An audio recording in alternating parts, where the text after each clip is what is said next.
So here's something I bet we all have in common.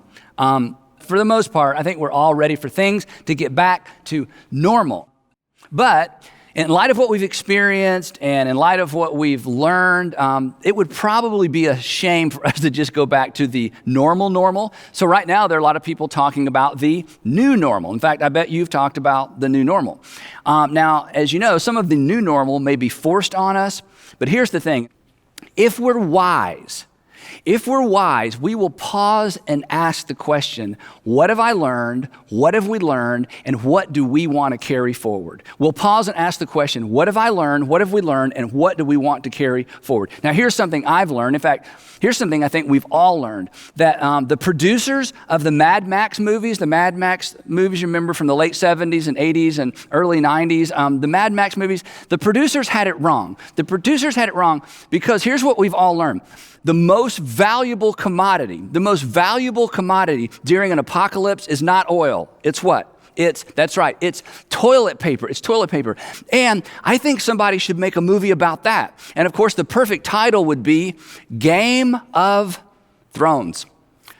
But that's taken. Anyway, so the question we're going to ask is, how can we take what we've learned and carry it into the future? How can we be better for it? How can we be better for it? How can we be better as a result of what we've all just experienced? It was forced on us, but we're coming through this. How can we be better for what we've just experienced? And if we don't stop and ask this question, we will forget. And it would be a shame, because pain without gain, you know this, pain without any gain is a shame. Now, I realize for some of you, you are not ready to ask this question, because your response to me so far is, Andy, I can't think about how to be better for it because I'm still in it. In fact, I'm just beginning to suffer the consequences of what we've just been through. So, hey, thanks. Maybe later I'll check back in, but I can't begin asking the question, how can I be better for it? Because I'm right in the middle of it. But I just want to push back on that just a little bit. And I realize I'm stepping out because I don't know your circumstances. I don't know your pain. I don't know what you're going through right now. I don't know how this has affected you and your family specifically. But here's what I do know. If we don't pay attention, we will not benefit from it. And our tendency will be to rush back to the old normal and miss the lessons learned in this new season or this new normal. Now, to help us understand this just a little bit better, C.S. Lewis, many years ago, in his little book, The Problem of Pain, explores this very tension of what should we learn and when is it too early to begin learning. Here's what he wrote in The Problem of Pain. He said, my own experience is something like this. I'm progressing along the path of life in my ordinary, contentedly fallen and godless condition, absorbed in a merry meeting with my friends for the morrow, or a bit of work that tickles my vanity, when suddenly a stab of abdominal pain that threatens serious disease, or perhaps a headline in the newspaper that threatens all of us with destruction, sends this whole pack of cards tumbling down. And at first, he says, I'm overwhelmed that all my little happinesses look like broken toys. But then slowly and reluctantly, bit by bit, I try to bring myself into the frame of mind that I should be in at all times. And perhaps, by God's grace, I succeed. And for a day or two, isn't that our experience? And for a day or two, I become a creature consciously dependent on God and drawing its strength from the right sources. But the moment the threat is withdrawn, and you already know what comes next, right? And the reason you know and the reason I know is because it's our story. We've been there, right? For some of you, your story went like this 2 or 3 years ago, maybe 5 years ago. Your husband or wife came to you and said, okay, if you don't change, I'm done. I'm out of here. We've talked and counseled, and I don't see any permanent change. And suddenly he or she had your attention. You sat up straight and you began making changes, right? You began coming home earlier. You started listening better. You paid more attention to the kids. You paid more attention to what he asked and what she asked. And suddenly you became a better husband. You became a better wife, and the marriage got better for a while. But the moment the threat was withdrawn, you began to retreat to your old ways, your old normal, your normal. Or maybe you're a single woman, and maybe your story was something like this, that you discovered, or you at least thought, that you were pregnant, and it scared you to death. And suddenly your religious past came crashing down on top of you, and maybe you prayed for the first time in a long time, and you begged God, and you promised God, and you promised change, and then you discovered that you weren't pregnant, and you were so relieved, and you were a different person for a while. But once the threat was withdrawn, you began to drift back into those normal ways. Or maybe your story is this. You had that scary physical, and your doctor looked at you and said, look, we've talked about this before, and if you don't make changes, you will not be around to play with your grandchildren. You certainly won't be around to play with your great-grandchildren. And he or she got your attention, and you went home, and you got serious, and you dieted, and you exercised, and people began to say, hey, you're looking better, and you felt better. Everything was better. And for a while, you stuck with it. But then what happened? Well, once the threat was withdrawn, you drifted back to normal. And all of these scenarios, and there are more, you've got your own story. All of these scenarios make me think, what is wrong with us? Why do we have to be led to the brink of disaster before we are willing to make the changes that we've known all along we need to make? Back to C.S. Lewis. Here's how he finishes this idea. But the moment the threat is withdrawn, my whole nature, and look at this verb, this is great, my whole nature leaps back to the toys. God has had me but for 48 hours, and then only by dint of taking everything else away from him. But let him sheathe that sword for a moment. And here's what I want us to avoid, because in order for us to gain through this pain, we have to be intentional. Otherwise, we will all drift back to the normal that we used to have and never learn anything from it. Listen to how he finishes this idea. But let him sheathe that sword for a moment, and I behave like a puppy, that when the hated bath is over, and if you have dogs, you know exactly where this is going. I behave like a puppy that when the hated bath is over, I shake myself as dry as I can, and I race off to reacquire my comfortable dirtiness. If not in the nearest manure heap, at least in the nearest flower bed. Now here's the thing, and you know this, and this is true of all of us. It is human nature to return to bad habits once the pain associated with those bad habits is gone, right? It's human nature. It's human nature to return to our bad habits once the pain associated with those bad habits is gone. In other words, it's human nature to want to get back to whatever normal was. But here's the thing, and you know this, right? Aspiring to normal?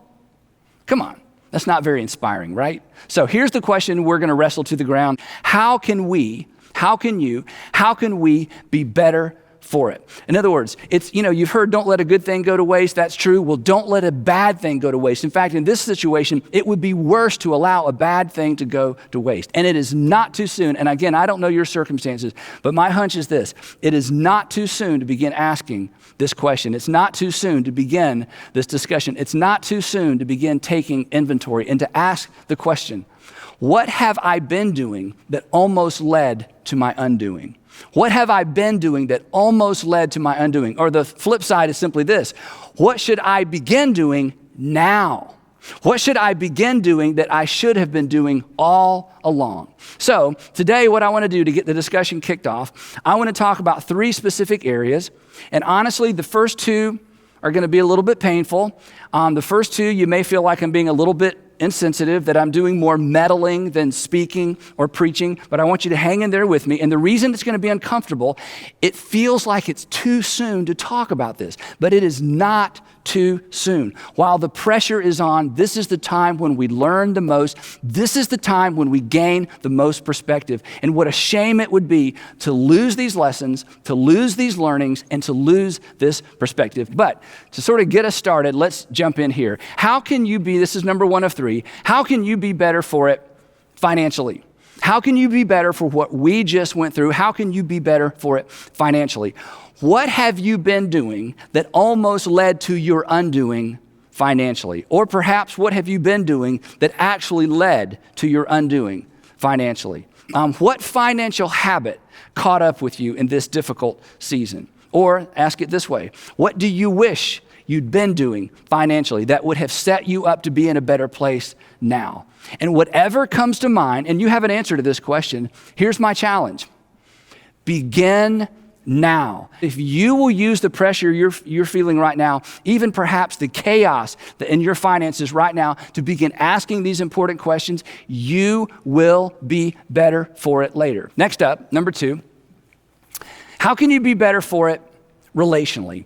How can you be better for it relationally? What have you experienced these past few months relationally that you want to carry forward into the future? I think one of the things that we've all experienced is the value of friendship and the value of our friends, right? But there may be a negative side to all this for you. And if so, I want you to pay attention. Perhaps you've noticed or you've experienced some unaddressed cracks in your marriage. Some unaddressed cracks in your marriage, things that you'd sort of put to the periphery, things that came up from time to time, but you were busy, and the old normal allowed you to ignore what was right there in front of you. Perhaps what you've noticed is a lack of common ground with one of your kids. Maybe a lack of common ground with all of your kids. You're spending so much time with your family and you recognize, I've never really developed an actual relationship with one or all of my kids because I've been so busy. I mean, isn't it true that quarantining has highlighted the good and the not so good relationally? So here's the opportunity I don't want you to miss. This is so important. COVID-19 may actually serve as a wake-up call to you relationally, if you wake up. So, wake up. If there are cracks in your relationships at home, now is the time to address them. Rushing back to normal is going to empower you to continue to ignore them.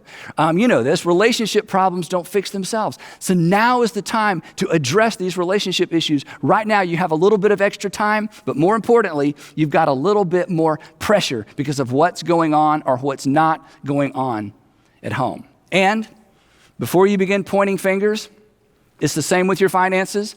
Own your slice of the conflict pie. Own your slice of the conflict pie. In fact, if you get this right, your story of COVID-19, and eventually this is just a story we tell, right? Your story of COVID-19 may be this, that it was actually the catalyst that saved our marriage.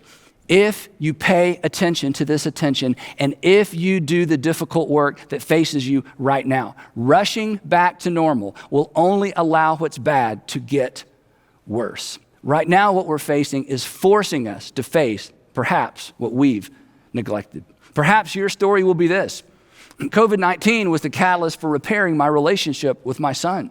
Perhaps your story will be COVID-19 was the catalyst for repairing my relationship with my daughter.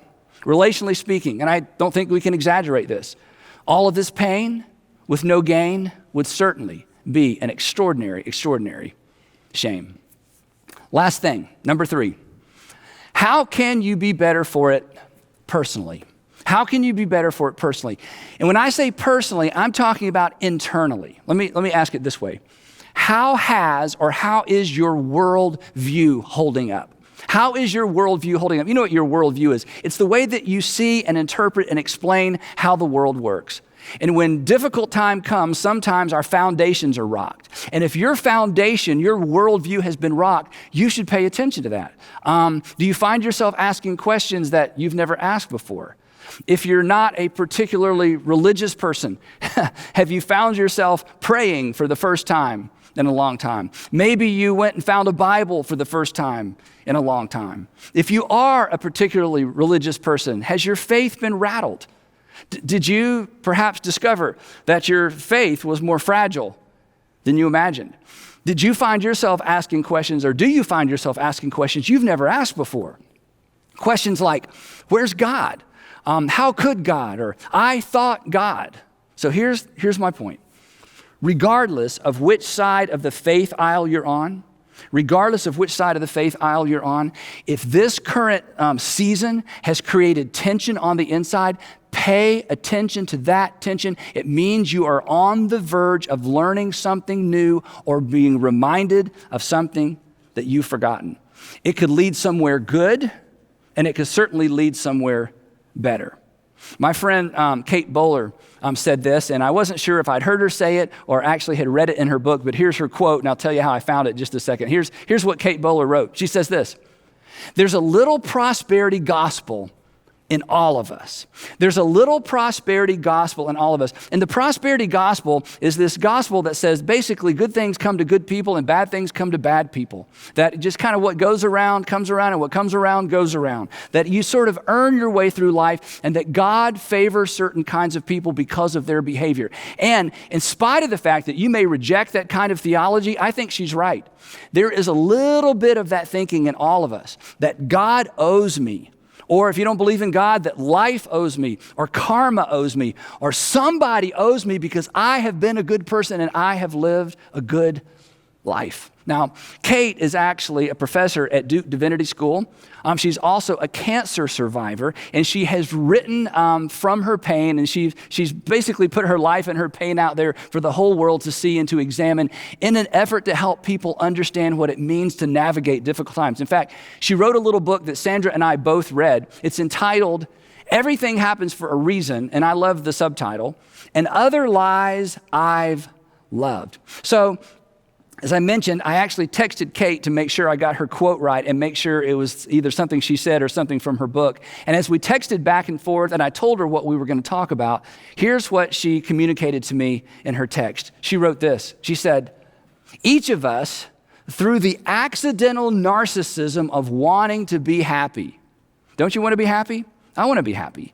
And in wanting to be happy, she says, we kind of find ourselves tripped up in this accidental narcissism. What an insight. We get confused about what we actually deserve. And then she wrote this: "The world cannot help us know the difference between who is righteous and who is just plain lucky." Now, here's my point. If this season has kind of rocked your world in terms of your internal world, if this season has rocked your worldview, if this season has rocked your faith, pay attention to that tension. You may be on the verge of learning something new, or you may be on the verge of being reminded of something old. If current events have left you wrestling with God questions, and you're not a religious person, and you just assumed you left that wrestling ring years ago, but now you find yourself wrestling with God questions, pay attention to that. And if you're a Christian, pay attention to this tension as well. You may discover a different kind of faith. You may discover a better faith. You may discover a different version of faith. And perhaps in this season, you will finally give up your faith in the non-existent God who doesn't allow bad things to happen to good people. And in this season, you may come face to face with the God who allowed the worst possible thing to happen to the best possible person, his son. And he did that on your behalf. So the point is simply this: we're going to get through this. Things are going to become more normal, but let's make sure we are better for it. Let's make sure that we're better for it financially. Let's make sure that we're better for it relationally, and let's make sure that we are better for it personally. Because, and you know this, pain, all this pain without any gain would certainly be a shame. So let's face and embrace the lessons we've learned, and let's for sure face and embrace the perspective we've gained. Let's all decide, and it begins today, let's all decide that we are going to be better for it. Let's not do what C.S. Lewis referred to when he said, let's not behave like a puppy when the hated bath is over. And this hated season will come to an end. This hated bath will be over. But let's not race off to the nearest flower bed. And let's certainly not roll around in the nearest manure heap. Let's not forget what we've learned. Let's not lose this perspective. And to help you do that, I want to make a suggestion. Now, some of you aren't going to like this. Some of you are going to love this. But because it's so easy for us to forget, because it's so easy and because we're so prone to just move on, I want to encourage you as you think about what you want to carry forward from this season. I want to encourage you to come up with a way to remember. I want you to actually create a reminder to find a physical object, or perhaps make or craft a physical object, or maybe it's something you already own, and I want you to attach a memory to this object, something that will remind you of this season and what you want to carry forward from it. And I want you to take this object, whatever it might be, and I want you to place it somewhere prominent in your life so that you see it and you're reminded. Maybe it'll be simply a reminder to slow down. Maybe it'll be a reminder of the value of friendships that you've neglected. Maybe it'll be a reminder to kind of dig in and deal with the crack in your relationships at home. Maybe a reminder to invest in that son or that daughter that is not like you and consequently you've just had a hard time connecting with. Perhaps it's a reminder of who or what's most important.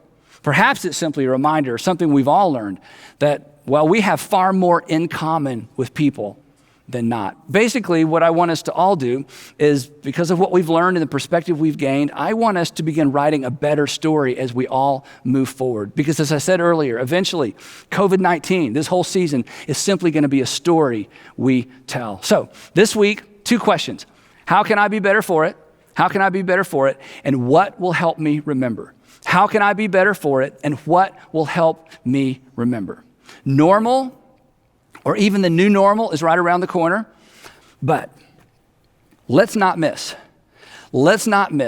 this unprecedented and hopefully once in a lifetime opportunity to learn everything we can and to gain the perspective that will serve us well in the future.